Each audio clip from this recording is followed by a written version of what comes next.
तो अगर वो जब वो अपनी इन लीव्स को एनकेश कराता है, अनअवेल लीव्स को एनकेश कराता है, तो ड्यूरिंग द सर्विस पीरियड में अगर ये अवेल कराएगा तो वो टैक्सेबल हो जाएगी।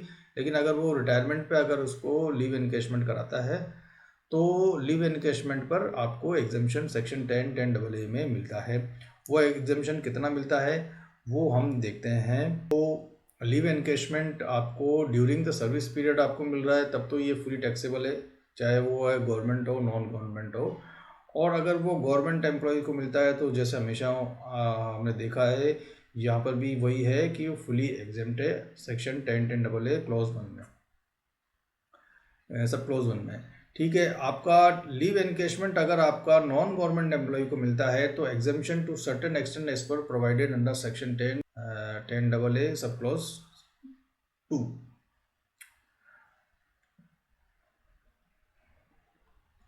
ठीक है, तो वो आपको मिलता है under section 10(10) sub clause 2। Exemption जो आपको मिल रहा है नॉन गवर्नमेंट एम्प्लॉय को लीव एनकेशमेंट पर, वो आपको कब मिलेगा जब आपको रिटायरमेंट या रेजिग्नेशन आप करते हैं और उस वक्त आप अगर लीव को जो अनअवेल्ड लीव्स है उन अनअवेल्ड लीव्स को एनकेश कराते हैं। तो यहाँ पे ध्यान रखना कि और उसमें एग्जेम्पशन कितना मिलेगा वो हम देखते हैं। ये किसको मिलेगा, नॉन गवर्नमेंट एम्प्लॉयज़ को। ये एग्जेम्पशन उनके लिए है, गवर्नमेंट एम्प्लॉयज़ के लिए फुली एग्जेम्प्ट है। इस पॉइंट को ध्यान रखना। लीव सैलरी एक्चुअली आपको को जो एक्चुअल में रिसीव हुई है वो अमाउंट जो 10 मंथ सैलरी, यानी कि 10 मंथ सैलरी जो आपको 10 मंथ के एवरेज के बेस पे ही कैलकुलेट करनी है, तो 10 मंथ सैलरी ही एग्जाम्प्ट होगी। और कैश इक्विवेलेंट अगर आपके जो एम्प्लॉय के क्रेडिट पर जितनी अनअवेल्ड लीव्स अवेलेबल हैं उनको वो कैश इक्विवेलेंट यानी कि उसको एनकेश कराता है वो, तो जो अमाउंट आता है एक वो अमाउंट, ये तीनों में से और लास्ट में आता है आपका 25 लाख। तो इन चारों में से जो लिस्ट होगा वो आपका एग्जेम्प्टेड होगा। ठीक है, और ये एनकेशमेंट किस बेस पर होगा on the basis of average salary of last 10 month. ये ध्यान रखना, average salary of last 10 month की सैलरी के बेसिस पर ही आपको या तो 10 मंथ की सैलरी का निकालना है और कैश इक्विवेलेंट निकालना है ऑफ अनअवेल्ड लीव्स का। लीव एनकेशमेंट के लिए इंपॉर्टेंट पॉइंट है, फटाफट हम देखते हैं। एक एम्प्लॉय को पूरे अपने सर्विस पीरियड में 30 डेज पर ईयर की लीव्स ही वो अवेल कर सकता है, इससे ज़्यादा अवेल नहीं कर सकता। ठीक है, और जो एग्जेम्पशन है वो आपको 25 लाख रुपीज़ ही रहेगा, जो कि हमने उससे पहले जो हमारे ग्रेचुटी या पेंशन वगैरह में हमने देखा है कि अमाउंट चाहे वो 2 या 2 से ज़्यादा है एम्प्लॉयर से उसको बेनिफिट मिल रहा हो, लेकिन जो टोटल एग्जेम्पशन अमाउंट यहाँ पर लॉ में है स्टैट्यूटरी अमाउंट वो ₹20 लाख है। वो टोटल एक एम्प्लॉय के लिए वो सेम ही रहेगा, 25 लाख ही रहेगा। ठीक है, सैलरी का मतलब क्या हो गया, सैलरी प्लस डीए, जो डीए का वो पार्ट जो रिटायरमेंट बेनिफिट्स के लिए काम आएगा, और कमीशन जो कि आपका फिक्स परसेंटेज ऑफ टर्नओवर में एक्सप्रेस है अगर, तो ही वो यहाँ पे हम काउंट करेंगे उस कमीशन को, अदरवाइज हम काउंट नहीं करेंगे। रिट्रेचमेंट कंपेंसेशन क्या होता है, किसी रीज़न से अगर कोई कंपनी या एंटिटी या ऑर्गेनाइजेशन जैसे स्ट्राइक हो, लॉकडाउन हो या कोई और रीज़न से लॉस हो रहा हो, उसकी वजह से अगर वो छटनी करती है तो उसको हम बोलते हैं रिट्रेचमेंट, यानी कि एम्प्लॉय को, वर्कर को वो जॉब से निकाल देती है। तो इन रीज़न से अगर वो जब उसको जॉब से निकाला जाता है तो आपका industrial dispute act 1947, IDA act 1947 applicable हो जाता है। तो उस केस में उस पर्सन को जब आप निकालते हैं जॉब से तो उस केस में उस पर्सन को आपको कुछ कंपनसेशन देना होता है, जो कंपनसेशन किस में आ जाता है आपका आईडी एक्ट के थ्रू, और या किसी भी एक्ट के थ्रू अगर वो मिल रहा है, रूल्स है, ऑर्डर है, किसी तरह का अवार्ड हो सकता है जिसमें अगर उसको इन रीजंस पे कंपनसेशन अवार्ड हो रहा है तो वो कंपनसेशन पर उसको एग्जेम्पशन यहाँ पर मिलेगा। वो क्या होगा, वो लिस्ट ऑफ द फॉलोइंग होगा। एक तो कंपनसेशन एक्चुअली रिसीव हुआ हो उसको, या 5 लाख रुपीज़ हो, या जो अमाउंट हमने आईडी एक्ट सेक्शन 25F के बेस पर अगर कैलकुलेट करते हैं, और वो कैसे कैलकुलेट करते हैं वो हम देखते हैं कैसे कैलकुलेट करते हैं। 15 डेज़ की एवरेज सैलरी हम उनको लेनी है, पे कितनी होगी वो अभी हम देखते हैं, एवरेज पे कैसे निकालनी है 15 डेज़ की एवरेज पे, और completed year of service and part thereof an excess of, जो अभी हमने अभी पहले भी देखा था 6 मंथ से ज़्यादा अगर वो होगा तो हम उसको कंप्लीटेड ईयर ही लेंगे। ठीक है, यहाँ पे कंपनसेशन ड्यू टू टर्मिनेशन और ड्यू टू चेंज, देखो यहाँ पे देखना है कि यहाँ पर अगर वो टर्मिनेशन की वजह से से या मॉडिफिकेशन इन कॉन्ट्रैक्ट की वजह से अगर उसको कंपनसेशन मिल रहा है तो वो profit in leave of service में आएगा, टैक्सेबल होगा, ध्यान रखना। अब जो एवरेज पे की हम बात कर रहे थे कि एवरेज पे कैसे निकालना, अगर उसको मंथली पे मिल रहा है तब तो 3 कंप्लीटेड कैलेंडर मंथ के बेस पर उसकी एवरेज पे निकलेगी। अगर उसको वर्कर है मान लो और उसको वीकली पे मिलता है तो 4 कैलेंडर वीक्स कंप्लीटेड होने के बाद जो उसको पे मिलता है उस 4 कैलेंडर वीक्स का एवरेज निकालना होगा। और अगर डेली बेस वर्कर है वो, तो उस केस में 12 फुल वर्किंग वीक्स के बेसिस पर उसकी एवरेज पे कैलकुलेट करनी होगी।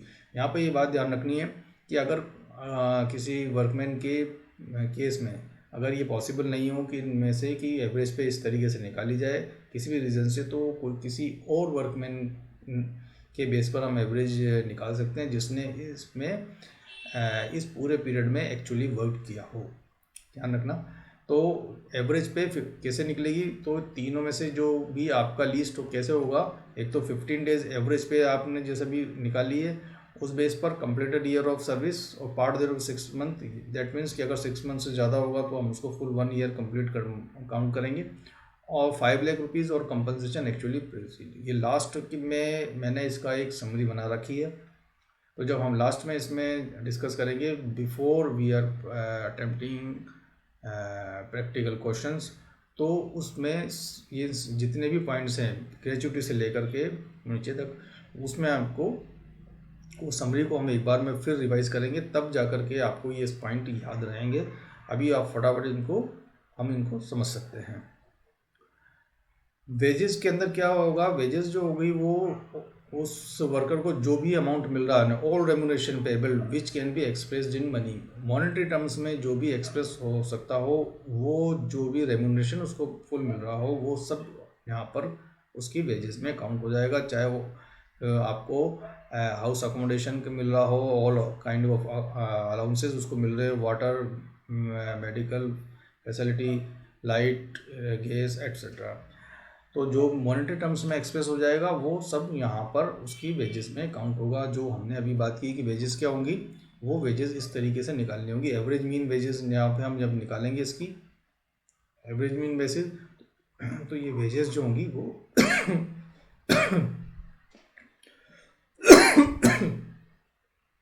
जो वेजेस होंगी वो हम इस तरीके से कैलकुलेट करेंगे। लेकिन इन वेजेस के अंदर क्या चीज़ इंक्लूड नहीं होगी, वेजेस में इंक्लूड नहीं होगी आपका, एक तो बोनस नहीं आएगा, ध्यान रखना, एक तो बोनस नहीं आएगा, एक आपका रिटायरमेंट बेनिफिट्स में जो कंट्रीब्यूशन है वो कंट्रीब्यूशन आपका काउंट नहीं होगा, और ग्रेचुटी पेबल होगी ऑन टर्मिनेशन ऑफ सर्विस के टाइम में। जो ग्रेचुटी पेबल है वो ग्रेचुटी आपकी यहाँ पर काउंट नहीं होगी, ठीक है। Voluntary retirement compensation, voluntary VRS है, अगर कोई एम्प्लॉय जो है वॉलंटरी अपने सर्विस से रिटायर होना चाहता है तो उसको एक लमसम अमाउंट मिल जाता है।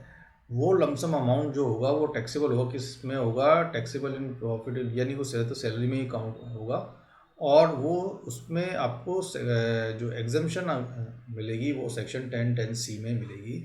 और वो क्या कितनी मिलेगी, वो मिलेगी आपको लिस्ट ऑफ द फॉलोइंग। जो कंपनसेशन आपको एक्चुअली रिटायरमेंट पे मिल रहा है वो 5 लाख रुपीज़ और 3 मंथ सैलरी और multiplied by completed year of service, and last drawn salary, जो लास्ट में उसको सैलरी मिली है वो, and remaining months of service left, यानी कि जितने महीने की सर्विस बची है, यहाँ पे मंथ की ध्यान रखना, रिमेनिंग मंथ ऑफ सर्विस, और लास्ट मंथ की सैलरी। उसकी सैलरी में क्या इंक्लूड है वो होगी आपकी बेसिक प्लस DA, जो कि आपका रिटायरमेंट बेनिफिट में काउंट हो रहा है उतना ही आएगा, और कमीशन हमेशा एज ए टर्नओवर परसेंट। तो HRA जो एक एम्प्लॉय को मिलता है वो उसमें एग्जाम्पशन उसको तभी मिलेगा जब वो ऑप्शनल टैक्स रिजिम को ऑप्ट करता है, और डिफ़ॉल्ट टैक्स रिजिम में इसका बेनिफिट आपको नहीं है, यानी कि डिफ़ॉल्ट टैक्स रिजिम में किसी भी तरीके का एग्जाम्पशन सेक्शन 10(13)(a) में नहीं है, ठीक है। एक असेसी अपने खुद के हाउस में रहता है, ऑन हाउस में रहता है, तब वो इसका एग्जाम्पशन का बेनिफिट नहीं ले सकता। वो सिर्फ तभी मिलेगा जब वो रेंट पर रहता हो।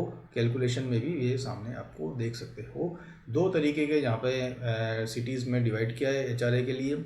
एक तो आपको क्या मेट्रो सिटीज़ में अगर आप रहते हो या आप नॉन मेट्रो सिटी में रहते हो। मेट्रो सिटीज़ कौन कौन सी है? मेट्रो सिटीज़ हैं दिल्ली, मुंबई, चेन्नई और कोलकाता। इनमें अगर आप रहते हो तब तो आपको इस वाले की बेस पर कैलकुलेशन होगी। अगर आप बाकी की और सारी सिटीज़ में रहते हो वो तो आप फिर नॉन मेट्रो सिटी में रहते हो, और उस केस में आपको जो HRA मिलेगा वो इसकी कैलकुलेशन, जो एग्जम्पशन मिलेगा HRA पे, वो आपको इस तरीके से कैलकुलेट करना है। तो मेट्रो सिटीज़ में कैसे करना है? एक्चुअली आपको जितना HRA मिला हुआ है वो लीस्ट ऑफ द फॉलोइंग आएगा। लीस्ट ऑफ द फॉलोइंग में क्या होगा? Rent paid minus 10% of salary. Salary कौन सी होगी अभी देखते हैं हम। तो 10% ऑफ सैलरी आप करोगे। रेंट जितना आपने पूरे साल में रेंट पेड किया रिलेवेंट पीरियड में, रिलेवेंट पीरियड का मतलब यहाँ पे हो गया जितने पीरियड तक आपने उस हाउस को ऑक्यूपाई किया, उस पीरियड में जितना आपने रेंट पे किया वो माइनस आपको 10% सैलरी। और सैलरी भी कौन उतने ही मंथ की सैलरी यहाँ पे काउंट होगी जितने मंथ के लिए हम यहाँ पर रेंट पे कर रहे हैं। ठीक है, साल सैलरी भले ही आपको साल भर की मिली हो, लेकिन आपने अगर वो रेंट उस रेंट स्पेस में अगर आप सिर्फ 10 महीने रहे तो 10 महीने की सैलरी काउंट करोगे, और 10 महीने का जो रेंट आपने पे किया है वो काउंट करोगे।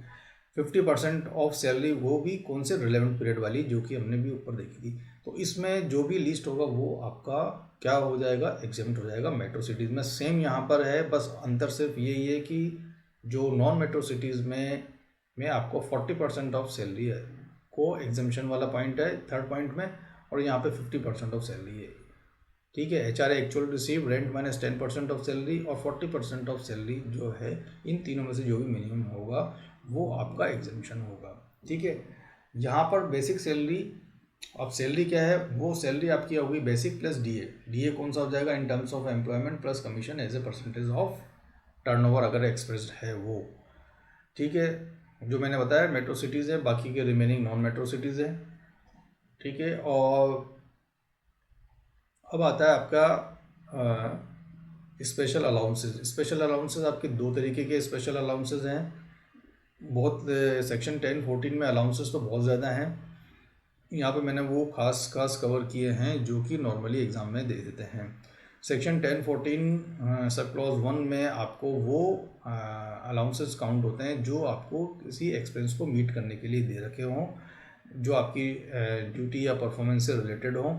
तो उस केस में एग्जाम्पशन क्या होगा? एक तो जो आपने एक्चुअल अलाउंस आपको मिला हो, ठीक है, और आपने एक्चुअल अमाउंट एक्सपेंड किया हो, तो इन दोनों में से जो भी मिनिमम होगा, आपको जो अमाउंट आपने स्पेंड किया हो उस काम को करने के लिए या उस एक्सपेंस आपने किया हो उस जॉब के लिए, ड्यूटी के लिए, और जो अलाउंस आपको मिला जो भी इनमें से कम होगा वो आपका सेक्शन 10-14 सब क्लॉज 1 में आपका एग्जेम्प्ट होगा। सेक्शन 10-14 सब क्लॉज 2 के अंदर वो आपका अमाउंट आएगा जिसकी में आपको एक लिमिट उस अमाउंट में इस क्लॉज में ही दे रखी है।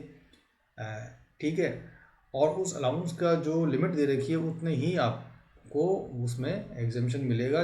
इसके अलावा चाहे आपने वो अमाउंट एक्चुअल में स्पेंड किया हो या नहीं किया, उसका कोई यहाँ पे रिलेवेंस नहीं है। तो सेक्शन 10-14 सब क्लॉज 1 में आपका जो भी अलाउंसेज अवेलेबल है वो 3 तरीके का। एक तो आपका हेल्पर अलाउंस है, दूसरा आपका रिसर्च अलाउंस, तीसरा यूनिफॉर्म। रिसर्च अलाउंस आपका हो गया कोई एजुकेशन इंस्टीट्यूट में अगर किसी एकेडमिक या रिसर्च के लिए अगर आपको कोई एक्सपेंस आप करते हो तो वो वहाँ पर जो आपको अलाउंस मिलता है वो अलाउंस आपका रिसर्च अलाउंस हो जाएगा। और यूनिफॉर्म अलाउंस कौन सा हो जाएगा? यूनिफॉर्म अलाउंस ये हो जाएगा कि आपको किसी अपनी ऑर्गेनाइजेशन, कंपनी या किसी के लिए भी अगर आपको उसकी यूनिफॉर्म को मेंटेन करने के लिए, यूनिफॉर्म परचेस करने के लिए कोई आपको अलाउंसेस वगैरह दिया जाता है तो वो आपका अलाउंसेस यहाँ पर एग्जाम्पशन होगा, जितना भी अमाउंट आप स्पेंड करते हो या आपको अमाउंट एक्चुअल में रिसीव हुआ है, जो भी दोनों में से कम होगा। सेक्शन 10-14 सब क्लॉज 2 इसमें वो अलाउंसेस आएंगे जो अलाउंसेस स्पेसिफाइड हैं और उतने जो अमाउंट उसमें है वो उतना अमाउंट ही इसमें आपका एग्जाम्प्ट होगा। Special compensation hilly area allowance और हाई एल्टीट्यूड अलाउंस है, और ₹300 to ₹800 तक है, डिपेंडिंग ऑन द लोकेशन के बेस पर है।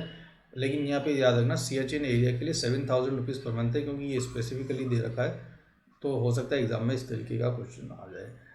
अगर कोई पर्सन किसी ऐसी ट्रांसपोर्ट कंपनी में काम करता है जहाँ पर जैसे किसी स्टेट रोडवेज बस में कंडक्टर है या ड्राइवर है, और उसको अपने पर्सनल एक्सपेंस, क्योंकि वो कंटिन्यूस रनिंग एरिया में अगर वो बस चला रहा है, जा रहा है, तो उस केस में अगर उसको कोई अलाउंस मिलता है, तो वो जो अलाउंस होगा उसका या तो 70% अप मिलेगा, एग्जम्प्ट होगा, या मैक्सिमम जो उसमें है वो 10,000 रुपीज़, यानी कि 70% of allowance up to maximum 10,000 rupees तक जो भी उसको अलाउंसेस होगा वो आपका एग्जम्प्ट होगा सेक्शन 10(14).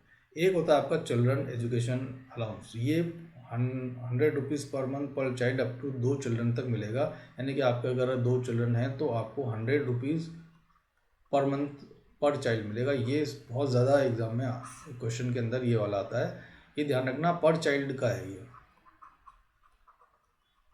और अधिकतर क्वेश्चन में क्या आता है कि अगर उसका एक बच्चे के लिए एजुकेशन के अलाउंस में यानी एक बच्चे के ऊपर आप तो वो बताता है एक्सपेंस में 150 आ रहा है और दूसरे में अगर 90 आ रहा है पर मंथ पर, तो ये नहीं कि टोटल मिलाकर के 200 है तो आपने कर दिया 240 कर दिया, उसमें से आपको 200 यहाँ मिलेगा, ये ऐसा नहीं होगा।